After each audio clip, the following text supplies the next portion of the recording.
महाराज की जय हो। आओ प्रिय विदुर, बैठो। जो आज्ञा महाराज।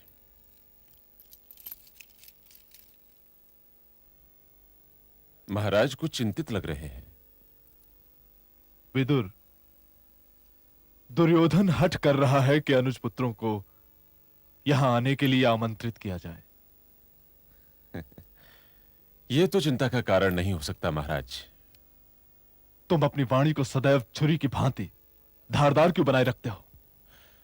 क्योंकि मुझे बोलने का कोई और ढंग आता ही नहीं है महाराज। अपनी वाणी की धार को छिपाने का प्रयत्न केवल वे लोग करते हैं जिनका कोई निहित स्वार्थ होता है। मेरा निहित स्वार्थ तो केवल हस्तिनापुर की प्रगति और उन्नति में है और कुरु राज परिवार के मान और सम्मान में है महाराज। तो मैं आपसे अपनी वाणी की धार क्यों छिपाऊं?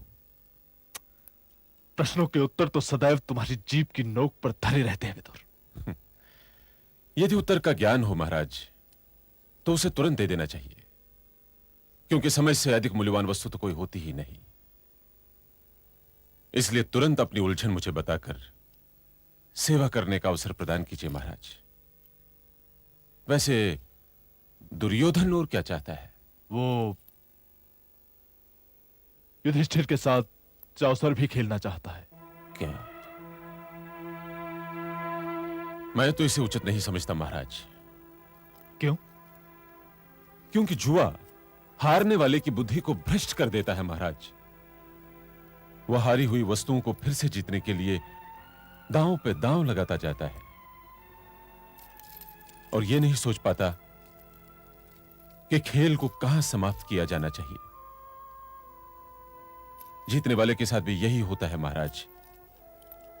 जीत की ललक में वो ये सब भूल जाता है कि खेल को कहां समाप्त होना चाहिए।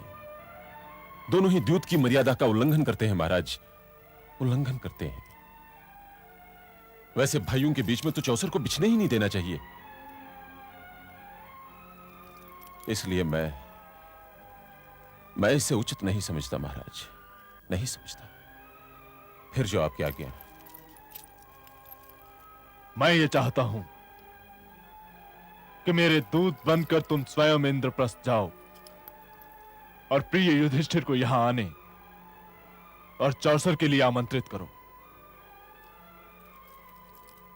यदि आप कुरु राज परिवार के इतिहास के अंतिम अध्याय को लिखने का निर्णय ले ही चुके हैं महाराज, तो ये सेवक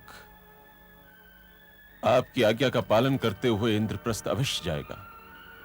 जाओ और उनके यहां आने का शुभ समाचार लेकर आओ। जो आज्ञा महाराज।